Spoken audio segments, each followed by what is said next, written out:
తిరుమలలో సోమవారం జరిగిన ధర్మకర్తల మండలి సమావేశంలో టీటీడీ కీలక నిర్ణయాలు తీసుకుంది.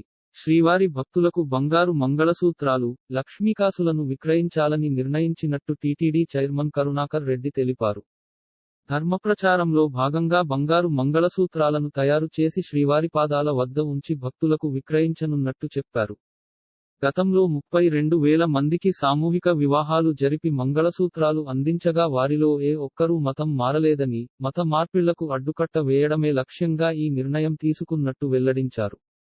5-10 గ్రాముల బరువుతో 4-5 డిజైన్లలో బంగారు మంగళసూత్రాల విక్రయాలు జరుగుతాయని, లాభాపేక్ష లేకుండా భక్తులకు అమ్ముతామని కరుణాకర్ రెడ్డి వెల్లడించారు. టీటీడీ వార్షిక బడ్జెట్ 5,141.74 కోట్ల రూపాయలు. సోమవారం జరిగిన ధర్మకర్తల మండలి సమావేశంలో 5,141.74 కోట్ల రూపాయలు అంచనాతో వార్షిక బడ్జెట్కు టీటీడీ ఆమోదం తెలిపింది. సమావేశం అనంతరం చైర్మన్ కరుణాకర్ రెడ్డి, ఈవో ధర్మారెడ్డి, ఇతర సభ్యులు మీడియాతో మాట్లాడారు.